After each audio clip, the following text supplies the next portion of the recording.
Moi aujourd'hui, je vais vous parler de migration humaine et de métissage génétique. Donc, je suis anthropologue et généticien des populations, et je travaille effectivement sur l'histoire de notre évolution, de l'évolution d'Homo sapiens, qui a donné naissance à la diversité génétique telle qu'on l'observe aujourd'hui à travers le monde. Dans le cadre de ce cycle de conférences, j'ai effectivement participé activement à l'exposition Migration elle-même. Et mon objectif aujourd'hui est pas de vous asséner de plein de savoirs ou de chiffres concernant tout ce que les généticiens des populations ont pu mettre à jour de l'histoire de nos migrations et de notre diversité génétique, mais plutôt de vous faire comprendre comment est-ce qu'on arrive à ces résultats. Donc il va quand même y avoir des chiffres, hein, rassurez-vous, mais mon objectif est vraiment d'essayer de diffuser la méthode scientifique elle-même, c'est-à-dire comment est-ce qu'on fait en génétique des populations pour, à partir de l'ADN tel qu'on l'observe aujourd'hui chez chacun d'entre nous, de réussir à reconstruire une histoire parfois très ancienne de nos origines et de nos migrations. Et qu'est-ce qu'également la génétique ne peut pas dire. Donc, je vais parler assez vite. Vous allez voir, on va devoir reprendre les bases pour être bien sûr qu'on parle tous avec les mêmes mots. Donc, je vous prie de m'excuser pour ceux qui connaissent déjà beaucoup de ces éléments-là par cœur. J'espère après pouvoir répondre à toutes vos questions dans la mesure de mes moyens. Donc, c'est parti. La paléanthropologie a une longue histoire scientifique pour reconstruire l'histoire des migrations humaines. On va se contenter de Homo aujourd'hui, d'accord, à partir notamment des fossiles ou d'artefacts produits par ces populations. Donc à partir de restes humains découverts à travers le monde, ou à partir du reste de production culturelle de ces humains à travers le monde, les paléanthropologues ont reconstruit de nombreuses histoires de migration et d'évolution. Et pour ça, ils utilisent principalement la notion de chronologie. Tout simplement, encore une fois, c'est loin d'être simple, on va établir des histoires et des routes de migration des restes les plus anciens vers les plus récents en fonction de là où on les trouve aujourd'hui, pour simplifier. Les grandes questions auxquelles on cherche à répondre ici, c'est quelle filiation biologique entre ces restes mis à jour, qui a effectivement migré, quelles populations au cours du temps ont évolué sur place, lesquelles ont migré effectivement, et sont des questions qui sont pas nécessairement, enfin qui ne sont jamais évidentes en fait, quelle que soit la discipline. Donc moi, à partir de là, je vais essayer de vous montrer qu'est-ce que les généticiens des populations, qui représentent une discipline finalement extrêmement récente par rapport au travail monumental réalisé depuis plus d'un siècle par les paléanthropologues, qu'est-ce que les généticiens des populations, et notamment au XXIe siècle, apportent à la reconstruction de ces histoires de migration. Non pas est-ce que les généticiens des populations sont d'accord ou pas, mais ce que je vais essayer de vous montrer, c'est que en fait, les généticiens des populations racontent une autre histoire, d'un autre point de vue, et que c'est la confrontation entre ces différentes disciplines et leurs différents regards sur l'histoire de nos migrations qui nous permettent d'avoir une vision kaléidoscope en fait de l'histoire de l'évolution humaine, que toutes ces disciplines ne sont pas en compétition, mais s'enrichissent les unes les autres pour essayer d'imaginer une histoire complexe. Alors pour ça, il va falloir reprendre la base. Désolé. Donc toutes les cellules, la plupart, disons l'immense majorité des cellules du vivant, quelle que soit l'espèce, mais dans ce cas-là, on va continuer à parler de Homo. À l'intérieur de ces cellules, on trouve en général ce qu'on appelle un noyau. Et dans ce noyau, on a le matériel génétique, le fameux ADN. Donc chez l'homme, l'homme avec un grand H, hein, chez Homo sapiens, cet ADN est organisé en 23 paires de chromosomes, les fameux chromosomes. Qu'est-ce que c'est un chromosome? C'est tout simplement une structure autour de laquelle s'enroule la molécule d'ADN.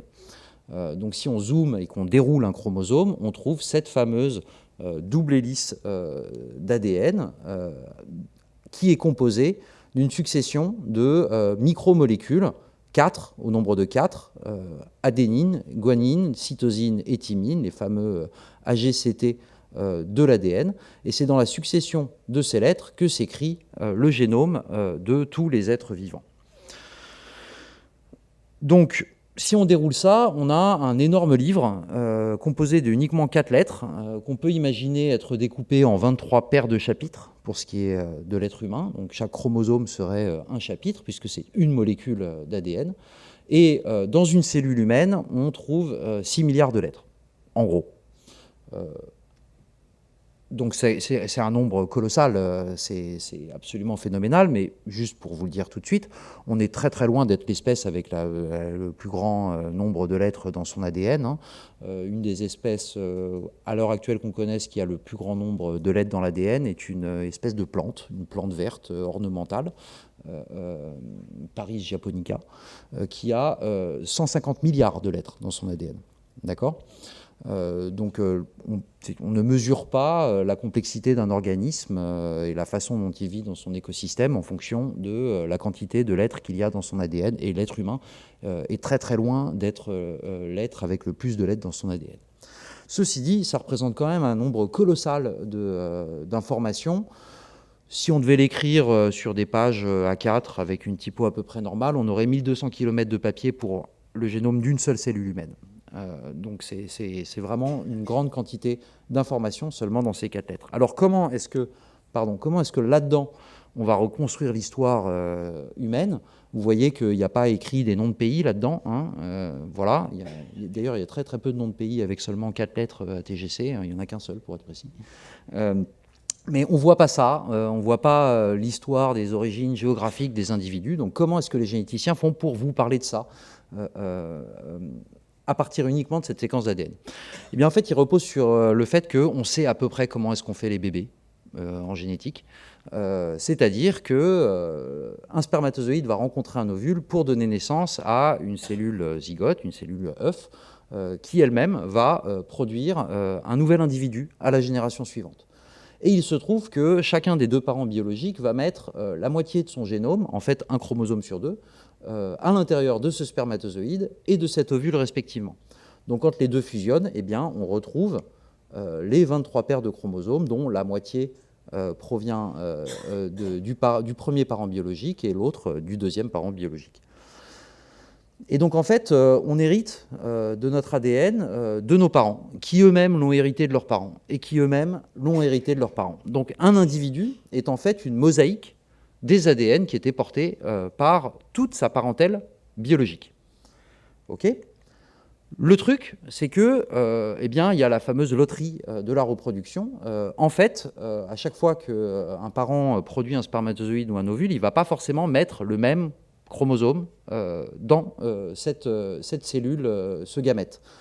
Et donc, des frères et sœurs issus exactement la même parentèle biologique ne vont pas nécessairement recevoir les mêmes bouts de chromosomes de chacun de leurs parents.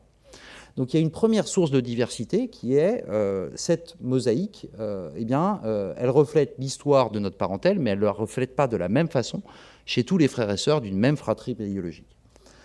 C'est la première source de diversité. Les frères et sœurs ne sont pas des clones, à l'exception des jumeaux monozygotes, des vrais jumeaux comme on les appelle. Et il y a une deuxième source de variation qui est que à chaque fois qu'un parent met son ADN dans un spermatozoïde, il doit le recopier, tout simplement. Et recopier 6 milliards de lettres, c'est assez exigeant en termes de fidélité. Hein, c'est une grosse photocopieuse qu'il faut. Et concrètement, eh bien, la cellule qui recopie, de temps en temps, fait des erreurs. Auquel cas, il y a une lettre de différence entre l'ADN des parents et celui qui est mis dans le spermatozoïde ou l'ovule qui donnera naissance ensuite à un enfant. C'est ce que j'ai représenté ici avec les petits éclairs. Ces mutations, vous pouvez tout à fait l'imaginer comme les moines copistes qui recopiaient les bouquins. De temps en temps, ils font une faute, et si le moine correcteur ne repère pas la faute, eh ben, la génération suivante de bouquins aura cette faute d'orthographe. Bien là, c'est exactement la même chose, sauf que la cellule est beaucoup plus efficace que le moine copieur, elle fait beaucoup moins de fautes, mais elle en fait quand même. Donc c'est la deuxième source de variation qui crée cette diversité génétique, typiquement les différences de lettres entre individus. Donc pour le représenter exactement ça sur la séquence de lettres, donc vous imaginez ce parent avec cette séquence de lettres, ATGC, GC, TTA, et puis il y a cette mutation qui a frappé là, et donc leur enfant, au lieu d'avoir un T sur cette première ligne, possède un G. Et puis, il y a ces deux autres mutations-là qui apparaissent exclusivement chez 7 personnes de la fratrie aujourd'hui, par exemple, où vous voyez qu'il y a un T et un C qui ont respectivement remplacé un G et un A. Donc l'individu a comme ça une séquence qui ressemble beaucoup à celle de ses parents, mais avec quelques petites différences. Et c'est littéralement pour ça que les généticiens disent depuis très longtemps qu'on est à la fois tous parents, puisqu'on a tous une généalogie qui va finir par remonter à la naissance de la vie et de l'ADN, mais on est également tous différents. À la fois parce qu'on n'a pas hérité des mêmes bouts de nos parents et parce qu'il y a eu des mutations dans la séquence de l'ADN, la suite de ces lettres-là. Donc ça, c'est le premier principe qui est absolument nécessaire pour comprendre comment est-ce qu'avec la génétique, on reconstruit l'histoire des populations humaines, qu'on a essayé de formaliser dans l'exposition de migration. Donc si vous avez pu la voir, vous avez vu des bonshommes avec des bandes de couleurs. C'est littéralement ce schéma-là qui a servi à la fabrication de ce dispositif et qui vous montre ça. Chacune des couleurs ici représente l'héritage chromosomique de chacun des parents. Donc vous voyez que c'est moitié-moitié pour chacun des parents et que les couleurs s'accumulent au fur et à mesure du temps. Mais ça, c'est l'origine du fragment d'ADN. Ça ne vous dit pas qu'est-ce qu'il y a écrit dedans. Ça ne vous dit pas la séquence.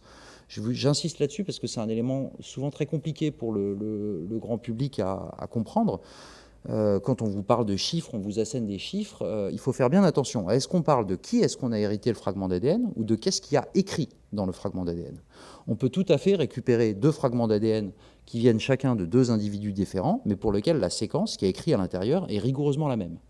Donc quand on vous parle de pourcentage de différence entre frères et sœurs, etc., faites bien attention à est-ce qu'on vous parle du nombre de lettres qu'il y a en commun dans la séquence ou est-ce qu'on vous parle de d'où viennent les molécules d'ADN elles-mêmes en termes d'origine des parents. Donc là, en gris, vous avez l'origine de ces molécules d'ADN. Et en bande de couleurs, beaucoup plus fine, on essaie de représenter vraiment ce qu'il y a dans la séquence d'ADN et les changements de lettres et de mutations, comme on les a vus sur les graphiques précédents. Et ce que vous voyez tout de suite ici, c'est que ces changements de couleurs, ils s'accumulent au cours du temps. Puisque à chaque génération, il y a des nouvelles mutations, il y a des lettres de l'ADN qui changent, qui vont être transmises à la génération suivante. Eh bien, on a une accumulation de ces mutations au cours du temps. Et dans la séquence des individus qu'on peut trouver aujourd'hui, on peut voir, en violet par exemple, les mutations qui sont arrivées à cette génération-là, et chez cet individu-là, la mutation bleue ici, est arrivée 2 générations avant. Et ainsi de suite, en remontant le long de l'arbre généalogique, on va suivre en fait l'accumulation de ces mutations au cours du temps. Alors si on imagine un peu plus loin, on imagine que ces individus ils se reproduisent, ils font plein de bébés, il y a des nouvelles lettres qui apparaissent spécifiques à chacun des bébés, ces gens se reproduisent ensemble ou avec d'autres, bref. Au bout d'un moment, on peut imaginer que deux groupes d'individus qui étaient auparavant dans le même groupe reproducteur décident de s'isoler reproductivement, que ce soit parce qu'ils habitent loin, et qu'il faut quand même être en présence les uns des autres pour faire des bébés à un moment ou à un autre, ou parce qu'ils décident de ne pas se reproduire ensemble alors qu'ils vivent au même endroit. On pourra revenir sur les causes de ces isolements plus tard. Eh bien, ce qui va se passer ensuite, c'est la même chose. Ils vont continuer à faire des bébés, il va continuer à y avoir des mutations qui s'accumulent. Le truc, c'est que comme ils ne peuvent plus se reproduire ensemble, ils ne peuvent plus échanger ces couleurs. Et donc, au fur et à mesure du temps, quand il y a isolement reproducteur, il y a une différenciation génétique entre les populations, parce qu'elles accumulent des couleurs, des mutations qui seront différentes. Et c'est justement ça, ces principes-là, qu'on mobilise en génétique des populations pour, à partir de la diversité génétique, comment elle se distribue à l'intérieur des groupes séparément et entre les groupes, qu'on peut essayer de reconstruire l'histoire de l'origine de ces mutations, de l'époque où elles étaient dans une population qui se reproduisait ensemble, au passage par des isolements et également d'autres migrations par la suite. Et en fait, ça va plus loin, on va utiliser ce fameux concept de l'horloge moléculaire de l'évolution qui a été notamment formalisé mathématiquement par M. Kimura dans les années 60, où en fait on a découvert qu'il y avait une proportionnalité entre le nombre de différences génétiques qu'on avait entre individus et le temps qu'il a fallu pour les accumuler. Donc c'est comme ça qu'on peut passer d'un schéma finalement de génération en génération, un schéma assez conceptuel, théorique, à vraiment des estimations de combien de temps il a fallu pour que avec un isolement qui a eu lieu à cet instant-là, on obtienne la diversité génétique qu'on observe aujourd'hui. Et c'est ce qu'on va voir par la suite avec des vraies données. Donc c'est ça le travail d'un généticien des populations et d'un anthropologue généticien qui s'intéresse à la diversité génétique humaine. C'est à partir de données génétiques actuelles, chez des individus à peu près, enfin, pas tout à fait tous, mais de la même génération, disons des gens actuellement qui vont nous donner un échantillon d'ADN, comme on le verra, de reconstruire l'histoire de ces flèches, de ces isolements, de ces origines, en fonction de uniquement la diversité génétique qu'on observe, en reposant sur les principes en fait, de la reproduction. Alors comment on fait ça en vrai? Eh ben, on va sur le terrain. Donc là je vous donne un exemple de mes terrains, certains de mes terrains historiques en Afrique centrale, mais c'est exactement ce qui va se passer dans d'autres régions du monde, hein, par les efforts de recherche globaux des chercheurs académiques en génétique des populations appliquées à l'homme. Eh bien on va ici dans ce cas-là, en Afrique centrale, au Gabon, au Cameroun, en Ouganda, ça nous prend du temps, on a fait ça pendant 10 ans, on va à la rencontre des gens, on leur présente le projet de recherche pour construire l'histoire des migrations à partir de votre ADN. On répond à beaucoup de questions et de réponses de façon à obtenir le consentement des personnes pour travailler avec nous et nous fournir un échantillon d'ADN et l'utiliser dans le but de répondre à ces questions.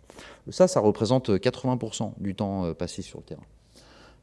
Une fois qu'il y a des gens qui sont volontaires, eh bien, on va collecter un ensemble de données anthropologiques, dans ce cas-là de la musique par exemple, dans ces programmes-là, mais également des données sur les modes de vie, la nutrition, la façon dont les gens fabriquent des maisons, dans la façon dont ils se procurent leur alimentation dans ce cas-là. Et on va passer beaucoup de temps avec eux pour faire des questionnaires d'anthropologie familiale. Avec qui est-ce que vous avez le droit de vous marier? Où est-ce que vous êtes né? Où est-ce que vous habitez avant, après le mariage? Plein de questions différentes. Et les gens nous racontent leur vie, en fait. Et puis, dans certains projets, dans ceux-là en particulier, mais ce n'est pas toujours le cas, on va prendre des données phénotypiques, donc des données biologiques.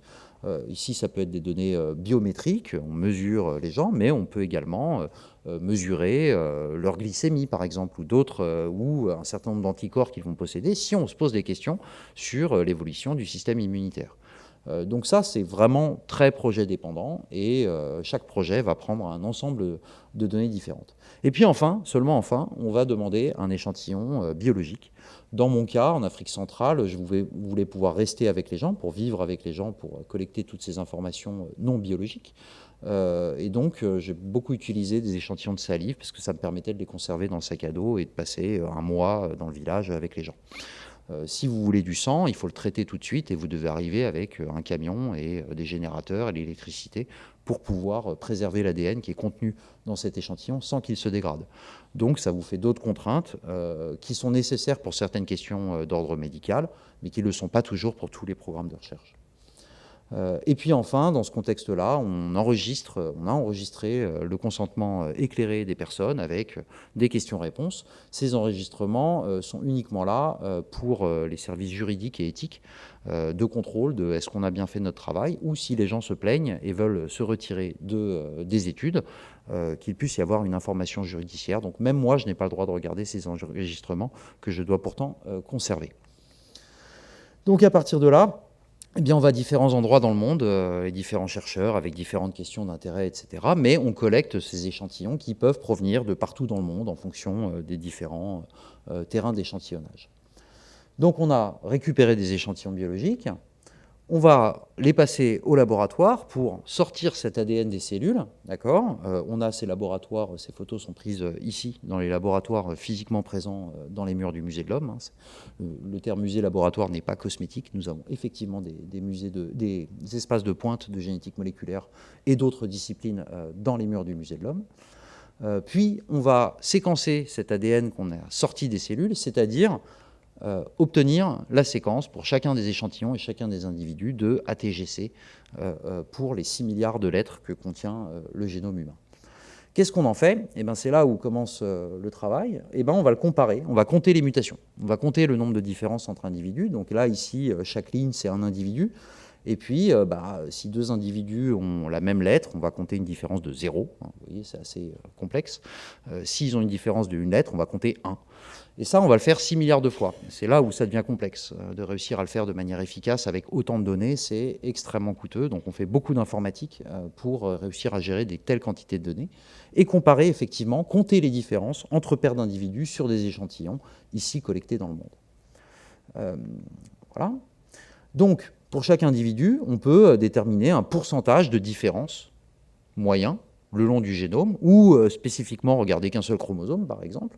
Ici, ce sont des données à l'échelle du génome entier, mais quand on regarde uniquement les sites qui sont différents chez au moins une personne à travers le monde, pas sur les 6 milliards de lettres en entier, sur plusieurs millions de lettres en fait, mais pas sur les 6 milliards. Et donc, vous avez une espèce de matrice de différence comme ça. L'analogie, c'est, vous vous rappelez, dans les atlas routiers, vous aviez des matrices avec les distances en kilomètres entre les villes. Là, c'est un peu ce qu'on fait, mais sur les distances en nombre de mutations entre individus dans notre échantillon. C'est ça, la diversité génétique mondiale. C'est ça, ce qu'on appelle en génétique la diversité génétique, c'est le nombre de différences qu'on trouve en moyenne entre deux individus qui vivent aujourd'hui sur Terre. Alors, c'est quoi cette diversité génétique entre individus? Eh bien, si je prends deux individus au hasard sur la planète, sur les 6 milliards de lettres que possèdent chacun leur séquence, je vais trouver en moyenne 0,1% de lettres qui vont être différentes. Tout le reste, ça va être rigoureusement identique. D'accord? Donc ça représente 5 milliards 994 millions de lettres qui sont rigoureusement identiques entre tous les individus qui vivent aujourd'hui sur Terre. Et seulement 6 millions de lettres entre une paire d'individus. Ce n'est pas forcément les mêmes 6 millions entre deux autres individus, mais c'est en moyenne 6 millions seulement de lettres. Le premier résultat de ça, c'est qu'on est une espèce qui a extrêmement peu de diversité à l'échelle du globe. Vous prenez deux orang-outans de Bornéo, d'accord? Vous ne prenez pas des frères et sœurs, hein. Vous prenez deux orang-outans de Bornéo qui vivent sur l'île de Bornéo, c'est une sous-espèce d'orang-outan. Il y a quelques forêts qui sont occupées, ils ne sont pas très très nombreux, hein, entre 5 et 10 000 individus au grand maximum. Vous en prenez deux qui ne seraient pas des frères et sœurs, vous trouvez 3 fois plus de différence dans leur ADN que ce que vous trouvez entre aujourd'hui un breton et un papou. D'accord?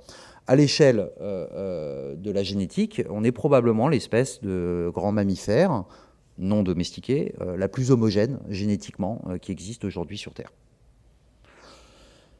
Donc voilà, ça peut être un petit peu vertigineux, mais c'est une réalité. Deux orang-outans vont avoir 3 fois plus de différences génétiques que deux personnes prises au hasard dans cette salle.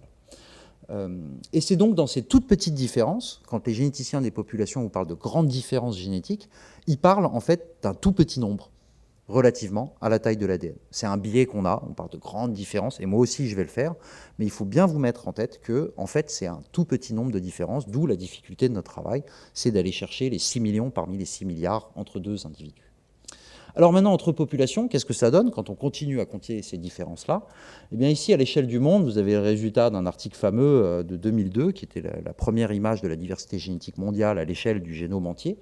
C'est un des articles les plus cités de la décennie, hein, toutes disciplines de biologie confondues, et qui montrait ici que en fait, 94,6% de ces mutations, de ces différences de lettres entre paires d'individus, se trouvent à l'intérieur d'une population, se trouvent avec votre voisin de palier. Qu'il n'y a seulement que 5% de ces 6 millions de mutations qui se trouvent entre différences entre populations. Ce n'est pas forcément évident, je vous assure, on va revenir là-dessus et à la fin ce sera clair. L'idée, c'est que l'immense majorité de la diversité génétique humaine, telle qu'on trouve aujourd'hui à travers le monde, elle est individuelle. Elle n'est pas structurée en population. C'est qu'une toute petite partie de des diversités génétiques qui s'explique par des différences entre populations différentes. C'est la partie tous différents, tous parents, tous différents.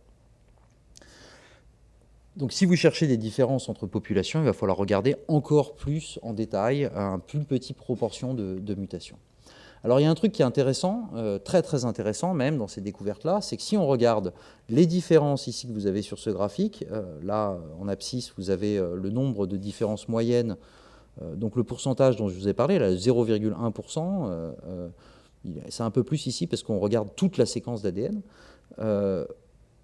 que vous trouvez entre paires d'individus, qu'on va trouver dans des populations en Afrique subsaharienne, ici en rouge, et ici en bleu, le nombre de différences moyens qu'on a entre paires de séquences, entre des populations partout ailleurs qu'en Afrique dans le monde.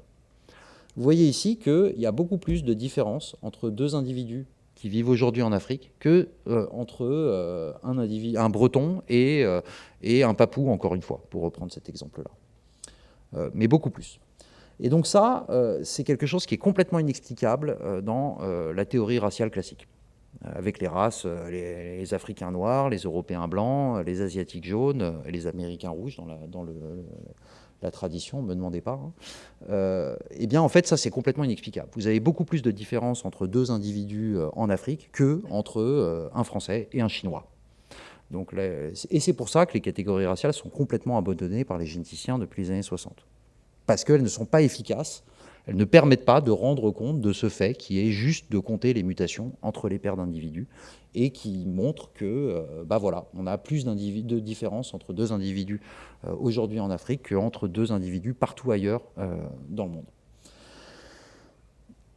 D'accord ? Donc là, on fait de la description des diversités génétiques, on est une science de l'observation, donc on commence toujours par décrire ce qu'on observe, la diversité de l'ADN, pour ensuite essayer de reconstruire d'où ça vient. Et on va y arriver, je vous rassure, mais j'ai besoin de continuer à vous décrire quelle est la diversité génétique avant de chercher à expliquer d'où ça vient.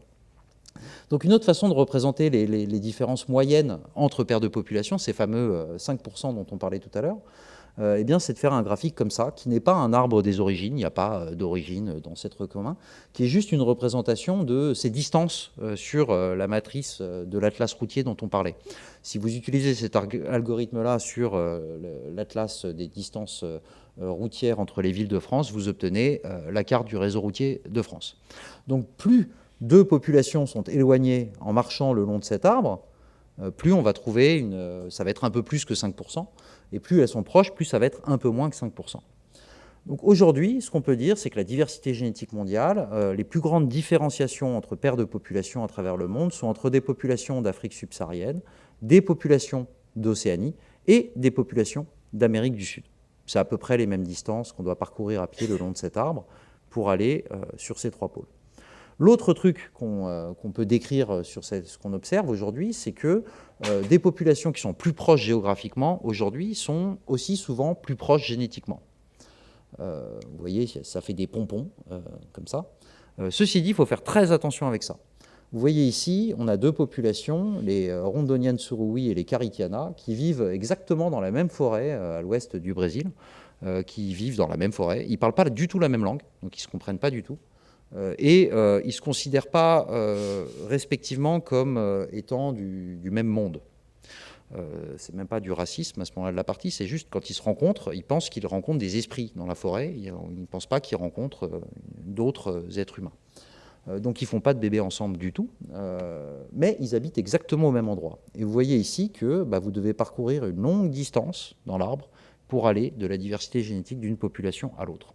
Donc deux populations proches géographiquement sont en moyenne souvent plus proches génétiquement également, mais il faut faire très attention parce que localement ça peut être complètement faux. Donc c'est toujours à vérifier effectivement dans les données. Ok, on a continué à décrire cette diversité génétique, maintenant la question c'est d'où ça vient.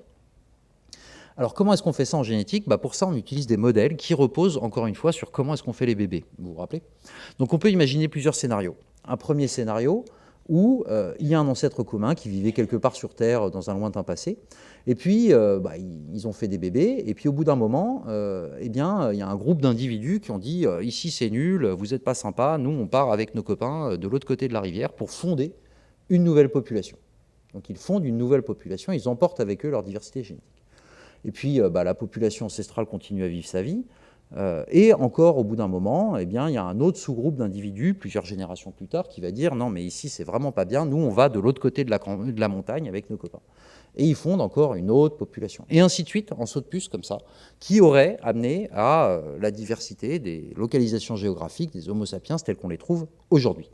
Vous pouvez rajouter un peu de migration avec des individus qui disent « Ah, moi ce que mon grand-père me racontait c'était vachement mieux, donc je vais décider de retourner de l'autre côté ». Pas de problème, vous avez quand même un effet de fondation de chacune de ces nouvelles populations pour arriver à ce qu'on trouve aujourd'hui. Donc ça, c'est ce qu'on appelle le modèle à effet fondateur en série. Concrètement, c'est un modèle qui vient de la linguistique du XVIIe siècle, qui a imaginé ce genre de choses pour la migration et la diversification des langues indo-européennes. Monsieur Leibniz a aussi fait ce genre de choses. L'autre modèle qu'on a, c'est un modèle où, dans un lointain passé, pouf, Homo sapiens a émergé séparément à différents endroits du globe. Et chacune de ces lignées d'Homo sapiens, séparées les uns des autres dès le départ, en fait, ils ont fait des bébés, etc. Et puis au bout d'un moment, ils occupent de la place et puis ils peuvent éventuellement se rencontrer pour avoir de la migration, mais l'immense majorité de leur évolution va avoir eu lieu séparément. Ils n'auront pas eu de migration, ils n'auront que vécu leur vie, acquis leur mutation séparément. Ça, c'est ce qu'on appelle le modèle multirégional et qui, lui, vient d'anciennes théories de la paléoanthropologie, qui ne viennent pas de la génétique non plus.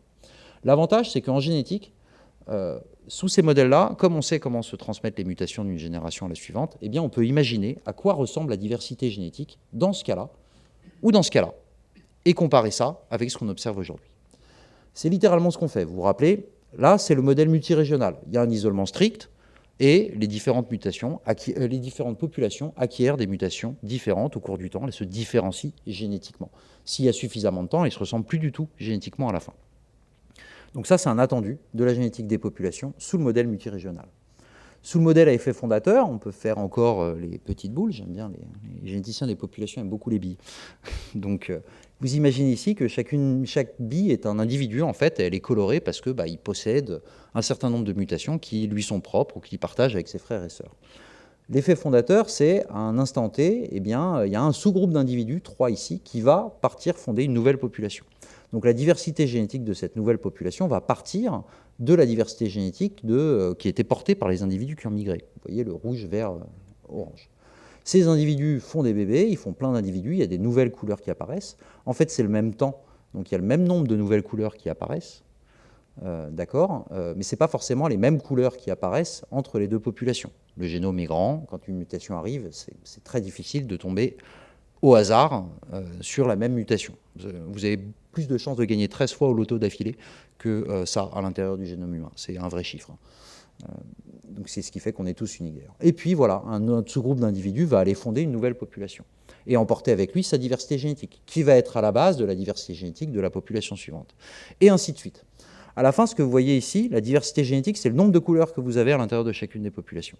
Vous voyez que ce nombre de couleurs diminue au fur et à mesure qu'on s'éloigne de la population ancestrale de laquelle tout est parti. C'est un premier des attendus de la génétique des populations dans un modèle à effet fondateur en série. Parce que, pourquoi ? C'est tout simplement, si vous avez un sac de billes avec plein de couleurs différentes, vous prenez qu'une seule poignée, ou des M&M's, c'est comme vous voulez, vous prenez qu'une seule poignée, vous allez avoir très probablement moins de couleurs dans la main que ce qu'il y a dans le sac de billes, qui, elle, va continuer à accumuler des couleurs, et donc vous aurez toujours plus de couleurs dans la population ancestrale, ou descendante de la population ancestrale, que dans les populations qui sont fondées à partir de cette poignée qu'on a pris. C'est vraiment un effet mécanique. Donc voilà, on peut faire des simulations très compliquées à l'échelle du génome entier en rajoutant plein de paramètres. Et l'idée, c'est que si vous regardez chaque point ici, c'est une population, la diversité génétique, donc le nombre de mutations qui différencient les gens à l'intérieur de chacun des points, dans un modèle à effet fondateur en série, on s'attend à une diminution au fur et à mesure qu'on s'éloigne en termes de nombre d'événements fondateurs de la population source. Ici, au contraire, toutes les populations ont eu le même temps pour accumuler des mutations. Donc on s'attend en gros à ce qu'elles aient toutes à peu près la même diversité génétique à la fin. OK ? Donc qu'est-ce qu'on observe en vrai ? En vrai, on observe ça à l'intérieur des mêmes populations dont on regardait l'arbre tout à l'heure. C'est que si on décrit ça, on trouve qu'aujourd'hui, les populations avec la plus grande diversité génétique, comme on l'a vu, c'est des populations d'Afrique subsaharienne. Et les populations dans lesquelles on a le moins de diversité génétique sont des populations d'Océanie et d'Amérique du Sud, avec toutes les autres populations entre. Est-ce que ça correspond à un effet fondateur en série comme ça, ou est-ce que ça correspond à un modèle multirégional ? Et bien, ce qu'on va faire, c'est faire des hypothèses pour pouvoir comparer les deux. Si c'est un effet fondateur en série, alors quelle route on a pris et par où c'est passé ? Alors là, pour vous le dire, ça devient des mathématiques complexes. Pourquoi ? Parce que vous voyez ici sur cette carte, j'ai pris un exemple d'un article qu'on a publié où il y a 71 populations à l'échelle du monde. Le nombre de routes différentes, avec ces 71 points de départ, qui passeraient par n'importe quel autre point, il est littéralement astronomique. Il est plusieurs milliards de fois plus grand que le nombre d'atomes dans l'univers. Donc, et oui, avec seulement 71 points, vous pouvez faire beaucoup de combinaisons. C'est donc impossible de toutes les explorer. Mais on peut quand même en explorer beaucoup avec des ordinateurs très puissants. Et puis, on n'est pas obligé de traverser l'océan d'un coup, etc. Donc, on peut faire un certain nombre de choix raisonnables. C'est ce qu'ont fait Ramachandran et collègues ici, pour la première fois de manière systématique en 2005. Donc, vous voyez, c'est assez récent. Ils ont pris 4210 routes différentes, avec chacun des petits carrés là, que vous voyez sur ce graphique, qui était un point de départ différent. Et puis, ils ont évité de traverser l'océan n'importe comment en faisant du ping-pong. Ils sont allés de proche en proche. Et eux, ce qu'ils ont montré, c'est que si il y a un effet fondateur en série, alors la diversité génétique, le seul moyen d'obtenir une plus grande diversité génétique en Afrique subsaharienne, c'est de partir d'Afrique subsaharienne. Et le seul moyen, en même temps, d'avoir les plus faibles diversités génétiques en Amérique du Sud, c'est de finir les routes de migration en Amérique du Sud. Alors nous, on l'a fait aussi, pour regarder un peu plus précisément par quelle route. Et si on décide de partir, d'où en Afrique de l'Est, d'où en Afrique, eh ben, on peut décider de partir en Afrique de l'Est, là où aujourd'hui on trouve les plus anciens restes d'Homo sapiens actuels. Vous les voyez ici dans la grande galerie. L'homme de Homo sapiens, encore une fois, hein, dans la vallée de l'Homo. Alors il a plusieurs noms. Bon, il y a l'homme de Kibiche, etc. Enfin, il y a plusieurs sites qui sont les plus anciens restes Homo sapiens, validés par les paléanthropologues, pas du tout les généticiens, pour dire bah, ça c'est l'holotype. Ce qui ressemble à ça, c'est ce qu'on appelle de l'Homo sapiens. Là, c'est les plus vieux. OK, on peut partir de là et puis faire des routes comme ça de migration à pied entre ces points-là et chacun des points où on a aujourd'hui des populations humaines dont on a l'ADN. Quand on fait ça, ce graphique-là que vous avez vu, on l'oriente en distance en kilomètres à pied de Addis Abeba dans ce cas-là. On décide de ne pas traverser le Sahara n'importe comment, on décide de rentrer aux Amériques par le détroit de Bering, etc. Eh bien, voilà ce qu'on obtient.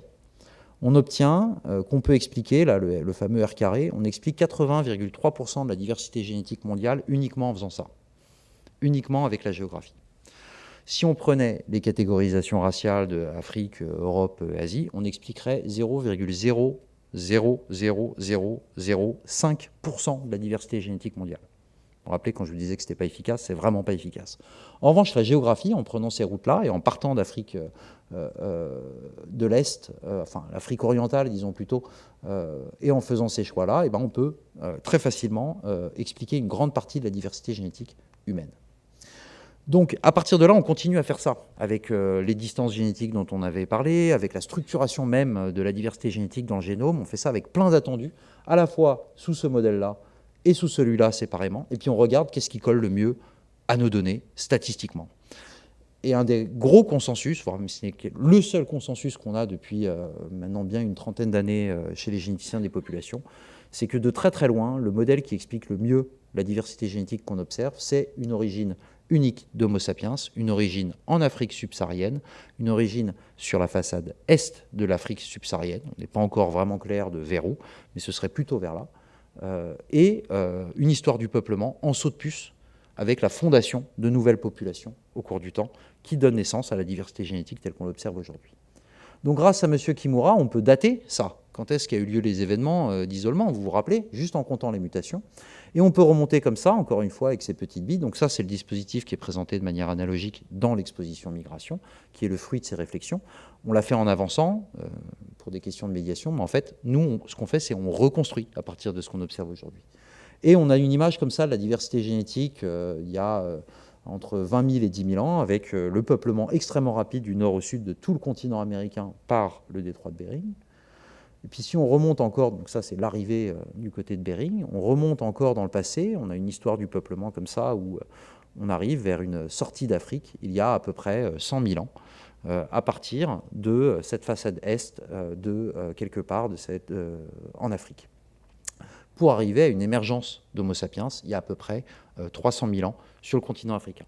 Donc là, la dimension que vous voyez, une dimension temporelle cette fois, qui est assez vertigineuse, c'est que la grande majorité de l'histoire de l'évolution qui a donné naissance à notre diversité génétique, telle qu'on la trouve aujourd'hui, 200 000 ans d'histoire, ça a lieu en Afrique. Et c'est seulement 100 000 ans d'histoire qui a lieu hors d'Afrique, sachant que pendant ce temps-là, l'Afrique a continué, elle aussi, à évoluer, évidemment. Donc voilà, une émergence d'Homo sapiens il y a environ 300 000 ans, qui est estimée aujourd'hui par les généticiens. Ça ne veut pas dire que, pouf, il y a 300 000 ans, Homo sapiens émerge. Ça veut dire qu'il faut 300 000 ans de reproduction pour obtenir les mutations telles qu'on les trouve aujourd'hui à la surface du globe. Et c'est pour ça qu'il n'y a pas de contradiction entre ce que les généticiens des populations et les paléanthropologues trouvent. Les généticiens vous disent combien de temps d'évolution il vous faut pour obtenir ce qu'on a. Ils ne vous disent pas qui est le premier. Lorsqu'on vous dit qu'il y a une sortie d'Afrique il y a à peu près 100 000 ans, on ne vous dit pas que c'est la première, on ne vous dit pas que c'est la seule. Les paléanthropologues nous disent, oui, mais moi j'ai des restes Homo sapiens qui sont beaucoup plus vieux que 100 000 ans, 117 000 ans à Cavzé, au Moyen-Orient. Oui, il y avait des Homo sapiens. Moi, ce que je vous dis, c'est que je ne sais pas si Cavzé a fait des bébés ou pas. Je ne sais pas si Cavzé a fait des bébés qui ont fait des bébés qui ont fait des bébés pour donner naissance à la diversité génétique telle qu'on l'observe aujourd'hui. Moi, ce que je vous dis, c'est qu'il a fallu 100 000 ans pour que les premiers à être sortis d'Afrique, qui ont fait des bébés, qui ont fait des bébés, qui ont fait des bébés, pour arriver jusqu'à nous,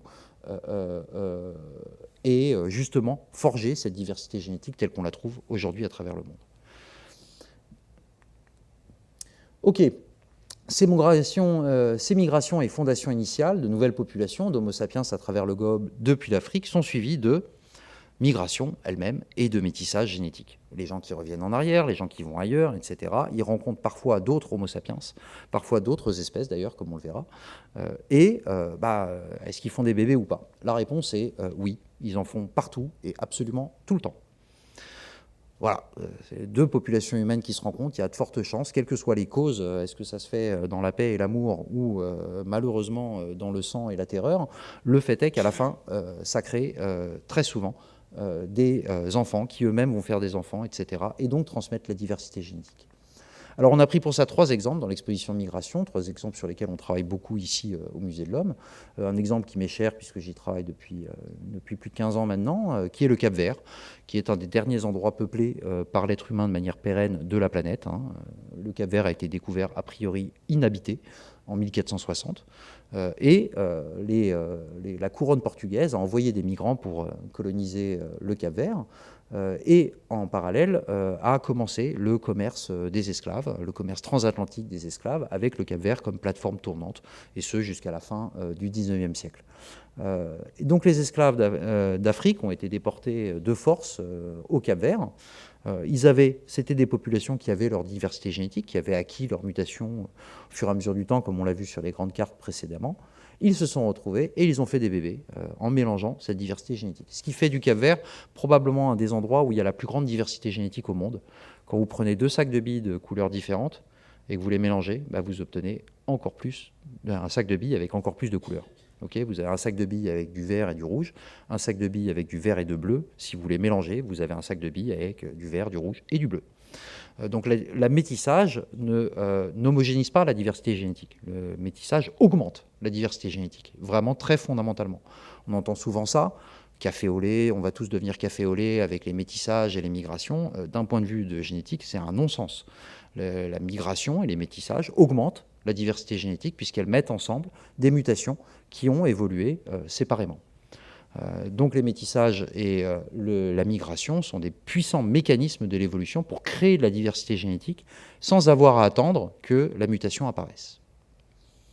Ok. Et il se trouve qu'on a pu identifier, pour le coup c'est des collègues à nous, qui à partir de cette histoire de métissage complexe, sont allés identifier que, il y avait des mutations qui étaient présentes en Afrique de l'Ouest, qui donnent une résistance au palu.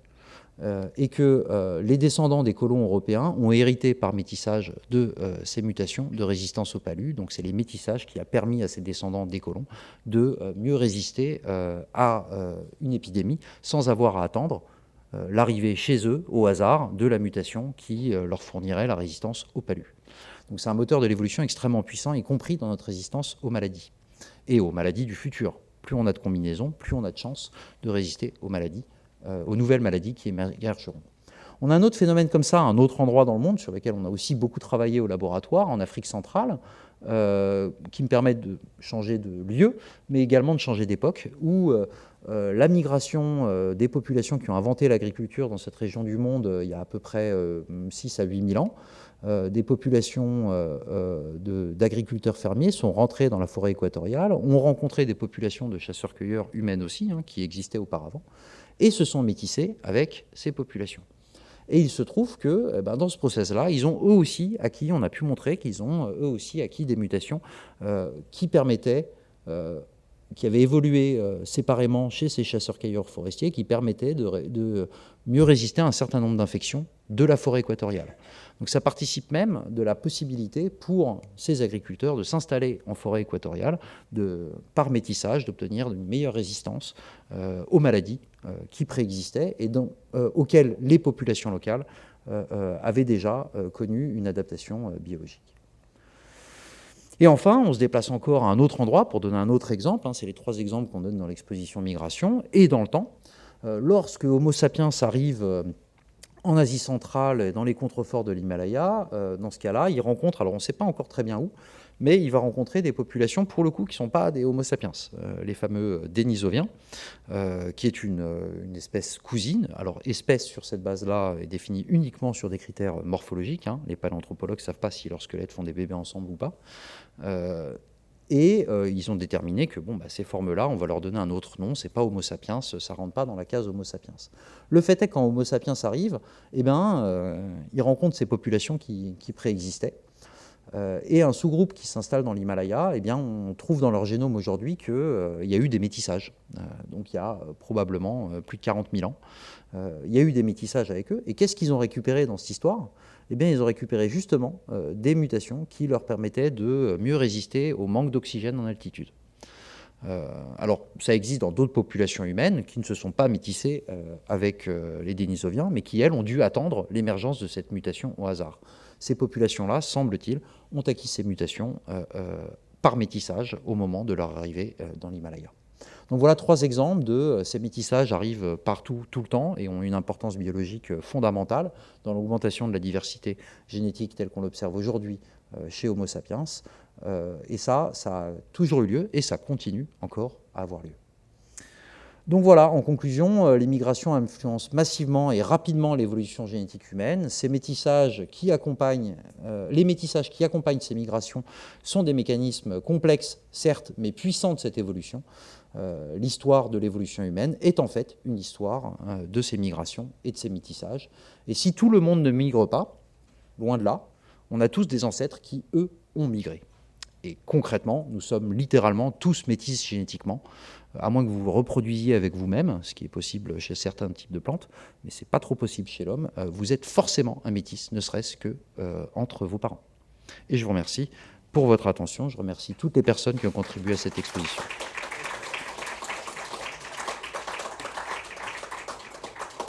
Et je serai très content de répondre à des questions là-dessus ou sur d'autres questions que vous auriez. Oui, alors je crois on va m'aider pour vous passer le micro.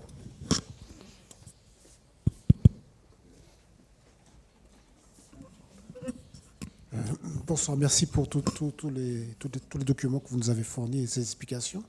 Mais les populations d'Amérique du Nord ont été, du fait de la colonisation par les populations européennes, une bonne partie de la population d'Amérique du Nord a été éradiquée.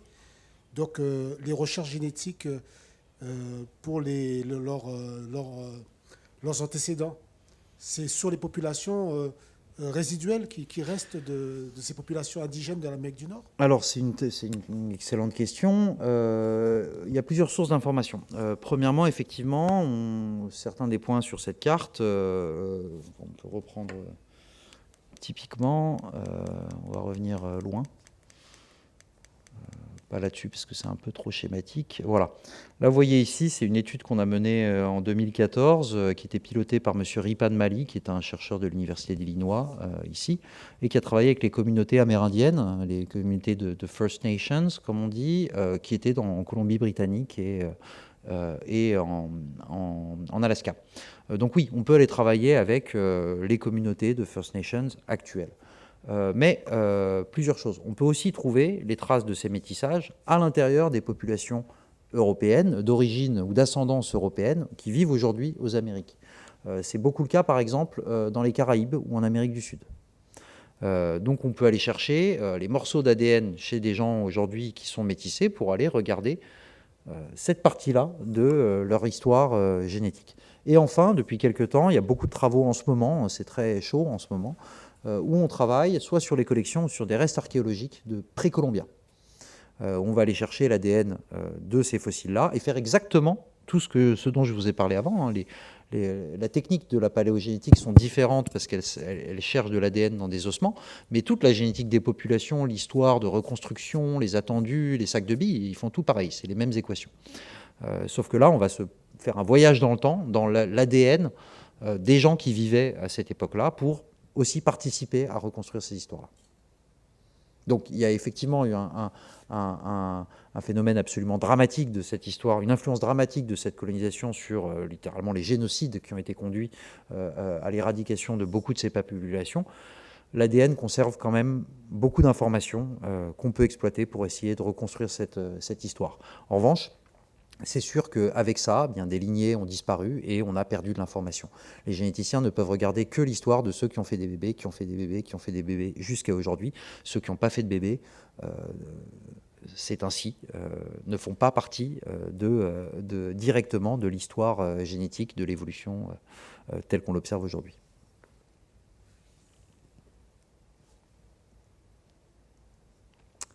D'autres questions ? Berceaux de l'humanité. On peut considérer qu'il y avait plusieurs berceaux de l'humanité.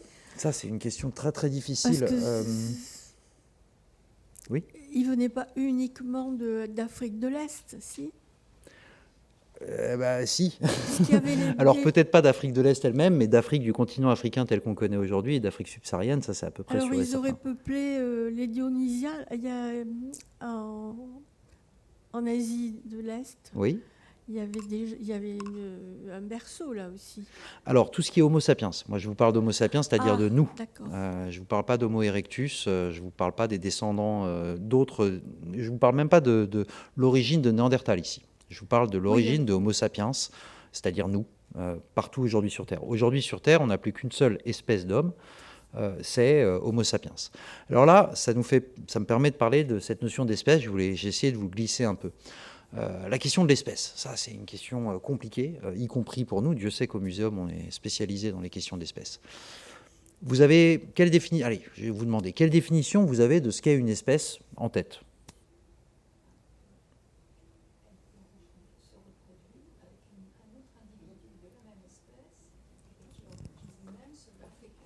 Alors voilà, la notion, la définition d'une espèce en tant que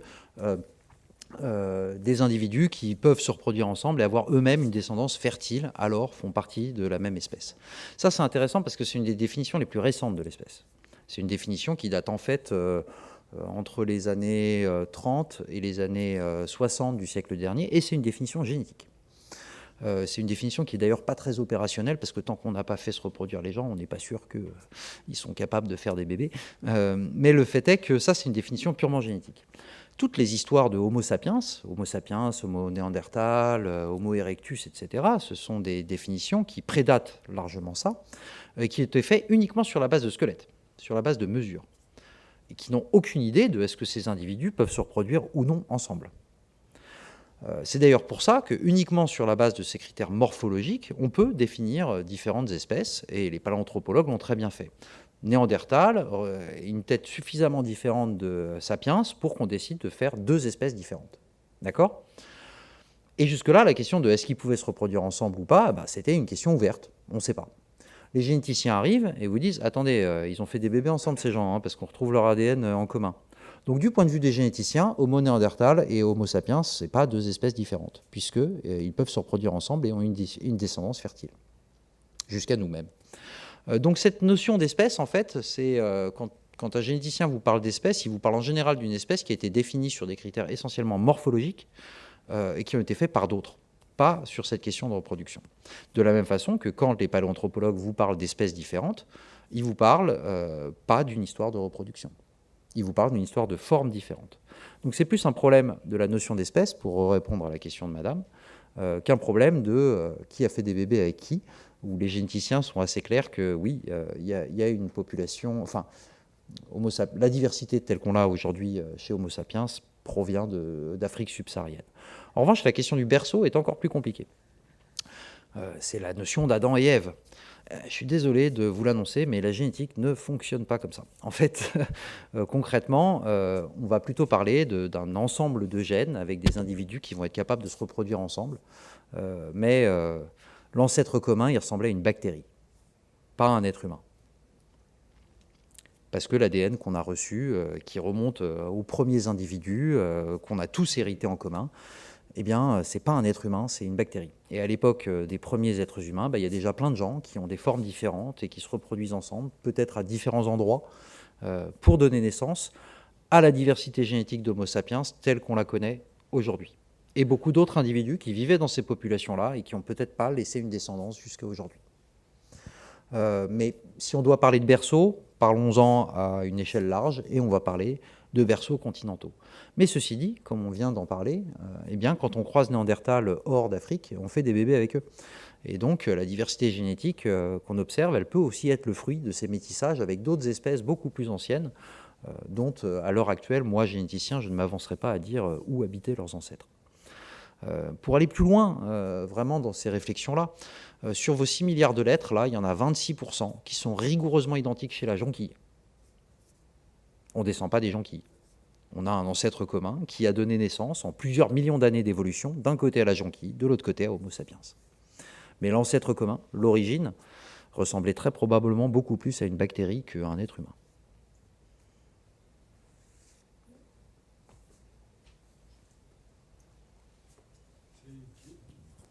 On peut se faire offrir actuellement par certains laboratoires. Pardon, excusez-moi. On peut se faire offrir par certains laboratoires tout un kit pour séquencer son propre ADN. Et on a des... Donc, que faut-il penser? Parce que ça paraît un petit peu mixte. D'un côté, ça paraît scientifique, et de l'autre côté, on se demande si on n'a pas affaire à... Alors ça aussi, c'est une très bonne question de société actuelle. Alors, premièrement, on ne se le fait pas offrir, on paye. On paye pour l'avoir, donc voilà.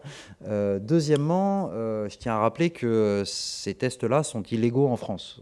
Et pas que en France d'ailleurs, mais en France, ils sont illégaux. Vous encourez une amende de 3 800 €, qui a, à ma connaissance, jamais été donnée, mais qui existe. C'est interdit, y compris dans les révisions des lois de bioéthique récemment, qui ont continué à interdire ce que je vais appeler ici des tests génétiques commerciaux. Directement de l'entreprise au consommateur. En France, on a le droit de faire des tests génétiques dans un cadre de recherche fondamentale très encadré par des lois éthiques comme celui dont je viens de vous parler aujourd'hui, mais également pour des questions de médecine. Donc, les médecins peuvent vous prescrire des tests génétiques, et pour des questions judiciaires, où la police également peut faire des tests génétiques. En dehors de ces cadres-là, on n'a pas le droit de faire de tests génétiques en France. Donc après, on peut se procurer ce genre de choses parce qu'on est dans un monde globalisé et Amazon livre aussi des produits américains en France. Mais le fait est que ces entreprises vont utiliser un certain nombre de ces concepts, vont séquencer l'ADN. La séquence d'ADN qui font la suite de lettres ATGC, ils utilisent les mêmes technologies que nous, en version moins puissante, mais ils utilisent à peu près les mêmes technologies. Donc ce sera effectivement la séquence de lettres ATGC. En revanche, après, tous les calculs dont je vous ai parlé là, ici, comment ils les font, je ne sais pas. Parce que c'est propriété, c'est secret industriel pour ces entreprises. Donc je ne suis pas capable de vérifier qu'ils ont fait les calculs comme moi je les aurais faits. Je ne suis pas capable de leur dire, ah bah là, tu as fait une faute dans le calcul, ça ne va pas. Ça, je ne sais pas faire. Donc je ne peux pas vous dire si c'est fiable ou pas. Et c'est là où ces entreprises ne font plus de la science. Vous vous inquiétez de ça. Pour faire de la science, eh bien, il faut pouvoir soumettre ces résultats et la façon dont on le fait à des pairs, les soumettre à la critique, les soumettre à l'inquisition des scientifiques pour dire est-ce que vous avez fait des erreurs ou pas. À partir du moment où vous retirez de ce champ-là, vous ne pouvez plus faire de la science parce que c'est plus falsifiable. Donc je ne sais pas. Bon, après, il y a sûrement des gens très doués et qui font des choses très bien, mais tant qu'ils ne me montreront pas comment ils ont fait leurs calculs, je ne pourrai pas vous dire. Deuxièmement, vous voyez que c'est exactement tout ce que je vous ai raconté ici. On fait des hypothèses. On fait des hypothèses sur d'où c'est parti. Est-ce que ça colle avec ce qu'on observe? Est-ce que c'est un modèle comme ça ou un autre modèle? D'accord? Donc eux aussi, ils doivent faire des hypothèses pour pouvoir vous dire vous avez tant de pourcents qui vient de tel endroit. Et ça, ces hypothèses, ils ne nous les expliquent pas non plus, même sans même nous donner les calculs. Donc je ne sais pas qu'est-ce qu'ils ont testé. Et je ne sais pas s'ils ont bien testé toutes les possibilités, comme ici par exemple. Donc voilà, et puis après il y a plein d'autres choses.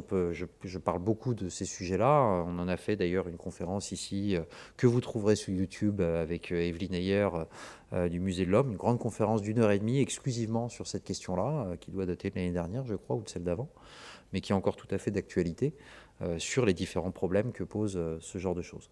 Il est à noter que ces entreprises sont actuellement en plein crash. Voilà, 23andMe, qui en plus était une entreprise qui peut-être, qui avait une très grande richesse dans ce qu'ils proposaient à leurs clients, eh bien, ils ont fait littéralement faillite il y a quelques mois. Ce qui pose la question de que deviennent les données. Donc tous les gens qui ont envoyé leurs données, ou les scientifiques comme moi, ou disaient « Ouh, attention, tu es bien sûr de ce que tu veux ». Le comité de bioéthique, il a même interdit en France, essentiellement pour des raisons « Attention, qu'est-ce que deviennent vos données ?» Eh bien, ces entreprises vont mettre sur le marché les données des gens. Et donc si vous avez eu... si vous avez donné vos données à ces entreprises-là, malheureusement, vous n'avez plus aucun contrôle sur ce que devient votre séquence d'ADN et chez qui elle va atterrir. Ce qui est un gros problème de société, un gros problème éthique de données personnelles, en fait. L'une des raisons pour lesquelles ces entreprises sont en train ont du mal économiquement, c'est également ça, c'est la prise de conscience internationale de l'importance des données privées, où en France on a été très novateur là-dessus, l'Europe nous suit à l'heure actuelle, la RGPD dont on parle beaucoup en France a été harmonisée sur le modèle français à l'échelle de l'Europe, et maintenant vous retrouvez ce genre de préoccupation ailleurs dans le monde. Oui, les données personnelles sont très importantes, et quand c'est gratuit, c'est en général vous le produit. Moi je voudrais comprendre peut-être quelque chose, c'est quand on rentre dans l'exposition, on nous explique que l'espèce humaine est la seule qui, au fond, vit sur toutes les parties du monde, à peu près tous les climats, et c'est chaque fois adapté. Est-ce que c'est dû à justement cette espèce d'homogénéité dans la diversité? J'ai vaguement eu cette impression. C'est une question sur laquelle on travaille. Donc j'ai pas encore de réponse absolue et parfaite, et personne n'en a, parce que c'est des questions extrêmement complexes. Je pense qu'il faut retourner à l'étape d'avant. Quand je vous ai dit que l'ADN était un grand livre, en fait, vous pouvez l'imaginer comme un grand livre de recettes de cuisine. D'accord ? 23 chapitres, et dans chacun de ces chapitres, vous avez des recettes de cuisine que la cellule va lire pour fabriquer ce dont elle a besoin pour vivre sa vie. Ces recettes de cuisine elles-mêmes, c'est les fameux gènes. Chaque gène, c'est une recette de cuisine. Vous savez très bien que avec un même livre de recettes de cuisine, vous avez les bons cuisiniers et les mauvais cuisiniers. Ils suivent exactement la même recette de cuisine, et puis un coup, c'est pas très très bon, et puis l'autre coup, c'est absolument fantastique. Pourtant, ils ont suivi exactement la même recette. C'est un peu pareil. La cellule, elle va suivre ce livre de recettes de cuisine, mais elle peut le faire de plein de façons différentes. Elle peut décider de faire la sauce avant de lire le gène de la sauce, avant de lire le gène du plat principal. Et quand elle va assembler les deux, ça ne donnera pas le même goût que quand une autre cellule qui aura fait l'inverse. Donc en fait, il faut voir l'ADN comme un potentiel absolument phénoménal. Vraiment absolument phénoménal. Si un individu est là pour vous en parler, c'est que son ADN et son livre de recettes de cuisine, il fonctionne assez pour qu'il soit là pour vous en parler. Mais ça ne veut pas dire que c'est la seule façon de produire un être humain. Et donc, à partir de là, les adaptations locales vont s'enrichir de ça. C'est-à-dire de différentes façons de faire un être humain à partir d'un ADN qui est effectivement peu divers.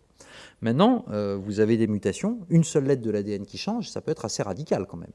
Ça donne naissance à des maladies génétiques.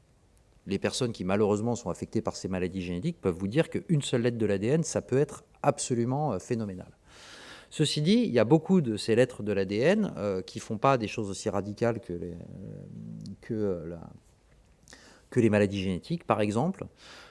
On connaît...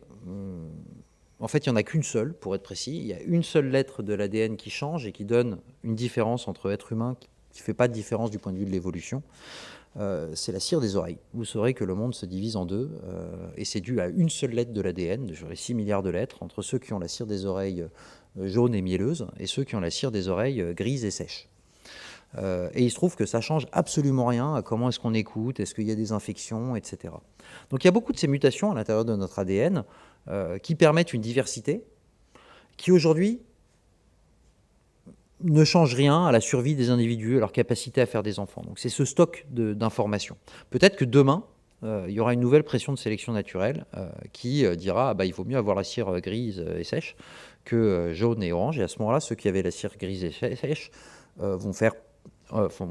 leurs enfants n'auront plus de chances de survivre, etc. etc. Mais localement, si Homo sapiens est partout sur Terre, etc., son adaptation, elle n'est pas due que à ces mutations. Elle est beaucoup due à des outils. Un Inuit tout nu sur la banquise, c'est un Inuit mort. Quel que soit son ADN, ne lui permettra pas de survivre. En revanche, il met des vêtements, il fait de la culture. Et donc ça lui permet de s'adapter à énormément d'environnements différents. Pardon ? Si vous mettez un vêtement et que vous apprenez pas à vos enfants à mettre des vêtements tout nus sur la banquise, ils vont pas tenir très longtemps non plus. Donc vous allez avoir ça. Donc chez l'homme, on transmet ses gènes, mais on transmet aussi sa culture. Et beaucoup de cultures différentes. Et c'est ça, ces interactions entre culture et biologie, qui donnent naissance à la diversité qu'on observe aujourd'hui, à la fois culturelle et biologique. La culture est une force de l'évolution en génétique des populations. J'ai justement décidé de retirer ce schéma-là, j'aurais peut-être pas dû. Mais la culture est une force de l'évolution. N'importe quoi qui va influencer la capacité reproductrice et la survie des individus. Et chez l'homme, on n'est pas la seule espèce à faire de la culture. Hein. Il y a plein d'autres espèces qui font de la culture. Hein. Les fourmis, ça rigole pas en termes de culture. Il n'y a pas que les grands singes. Hein. Il y a beaucoup d'espèces d'oiseaux également qui font de la culture, donc qui transmettent un comportement par des voies non génétiques. Eh bien, chez toutes ces espèces-là, la culture est une force de l'évolution et permet aux individus d'occuper différentes niches écologiques et de dépasser leur unique capacité procurée par leur ADN. Donc il y a à la fois cette source énorme de potentiel biologique écrite à l'intérieur de l'ADN de la façon dont vous le lisez, et la culture qui permet à l'homme d'avoir occupé effectivement un très grand nombre de niches écologiques partout sur Terre, mais c'est surtout ce qui lui a permis de le faire rapidement. Si on doit attendre le temps de la mutation et de l'évolution, il faut beaucoup plus de temps. L'espèce humaine, Homo sapiens, c'est une espèce génétiquement très jeune. 300 000 ans, c'est pas énorme à l'échelle de l'évolution, surtout quand on fait des bébés, quand on met autant de temps à faire des bébés. Il y a des espèces qui font des bébés beaucoup plus rapidement que nous. Donc c'est pas si énorme que ça. Donc ce qui explique notre évolution à l'échelle du globe, c'est cette interaction entre culture et attendre les mutations. Moi, ce qui me préoccupe, je m'interroge toujours sur ces différences physiques. Si l'Homo sapiens il a voyagé, il s'est disséminé, pourquoi est-ce qu'on a dans tel et tel continent des différences physiques notables? Alors, il y a eu comme vous dites, des mutations, mais est-ce qu'on peut les analyser, ces mutations? C'est ce qu'on fait, c'est littéralement ce qu'on fait. Et c'est dû à quoi? Donc ces différences notables, alors premièrement, c'est ce que j'essaie de vous dire quand je dis de décrire la diversité d'abord. Ce qui nous apparaît comme notable, est-ce que ça l'est du point de vue de la biologie? Par exemple, les différences entre personnes de sexe biologique mâle et femelle à l'intérieur de l'espèce humaine. On en parle beaucoup, hein, le dimorphisme sexuel, les différences entre les... On est une des espèces avec le moins de dimorphisme sexuel entre un homme et une femme. Vous prenez pendant longtemps, en fait, chez les gorilles mâles et femelles sont tellement différents qu'on pensait que c'était deux espèces différentes. Pourtant, il fallait bien les deux. Donc, vous voyez, la perspective qu'on peut avoir sur les différences physiques qu'on peut avoir peut nous paraître énorme parce qu'on est à l'intérieur de notre espèce, mais du point de vue de l'évolution biologique, c'est quasiment rien. L'exemple de la cire des oreilles dont je vous parlais est assez frappant. On ne le voit pas, mais le fait est que le monde se divise en deux. Ceux qui ont les cires des oreilles jaunes et oranges et ceux qui ont la cire des oreilles grises et sèches. Ça peut nous paraître énorme. Dans les faits, c'est une lettre de l'ADN. Et en plus, ça ne change rien à la survie, à l'audition et à l'infection des oreilles des individus. Donc, les autres différences qu'on peut voir, vous pensez très certainement à la couleur de peau, Ça représente une vingtaine de mutations, une vingtaine de lettres de une vingtaine de gènes, de recettes de cuisine, avec à peu près une trentaine de lettres de l'ADN. Donc quasiment rien parmi les 6 millions de lettres différentes que vous allez avoir entre quelqu'un de couleur de peau foncée et quelqu'un de couleur de peau claire. Et quand vous regardez les spectres, en fait, vous avez des continuums. Donc vous les imaginez en continents, mais en fait, non. C'est une grande palette de couleurs qui va du très clair au très foncé, et en fait, avec plein de combinaisons possibles. Donc comment est-ce que ça s'est arrivé? Par hasard. Premièrement, on a trouvé dans ces mutations, notamment certaines mutations qui donnent la couleur de peau plus foncée, elles prédatent largement l'émergence d'Homo sapiens. Et certaines mutations de peau claire sont vieilles de 500 000 ans à peu près. Elles sont bien avant l'émergence d'Homo sapiens. Donc à la naissance d'Homo sapiens, il y avait déjà plein de couleurs de peau différentes. Et donc ces couleurs de peau, elles se sont métissées, etc. Et puis elles ont donné naissance à une grande partie de la diversité telle qu'on observe aujourd'hui. Et puis depuis, il y a d'autres mutations qui sont apparues, parce qu'on n'arrête pas l'évolution, dont certaines mutations qui donnent aujourd'hui des couleurs de peau très claires telles qu'on peut les trouver en Europe du Nord. Celles-là, elles sont beaucoup plus récentes, mais ce n'est pas les seules à donner des couleurs de peau très claires. Et celles-là, on pense qu'elles sont apparues par hasard, et au cours de l'évolution, à un moment donné, les individus qui portaient ces mutations ont eu plus de bébés qui eux-mêmes ont atteint l'âge de la reproduction. Et ainsi de suite, la fréquence de ces mutations de peau très claire ont augmenté dans les populations, notamment d'Europe de l'Ouest. Sous quelle influence? Sous une influence combinée du climat, de l'environnement UV pour être précis, et de l'alimentation. Encore une fois, ces interactions culture et couleur de peau. C'est d'ailleurs une histoire fascinante. La couleur de peau plus claire est intéressante lorsqu'il y a peu d'UV, parce que vous avez besoin des UV pour fabriquer de la vitamine D, à partir de cholestérol, pour être précis. Donc vous mangez du gras avec du cholestérol, et les UV vont catalyser une réaction à l'intérieur de votre corps pour fabriquer de la vitamine D, qui est très utile pour fixer le calcium des os, etc. Quand vous n'avez pas assez d'UV, c'est intéressant d'avoir la peau plus claire pour fabriquer cette vitamine D. Ok. Sauf que la vitamine D, vous en mangez dans l'environnement. Vous en avez dans l'huile de foie de morue, dans toutes les graisses de poisson, presque toutes les graisses de poisson, dans tous les abats également. C'est très riche en vitamine D. Donc dans les populations comme en Amérique du Nord, par exemple, chez des populations de chasse, les Inuits, par exemple, ont la peau beaucoup plus foncée que ne le laisserait supposer le peu d'UV qu'ils ont.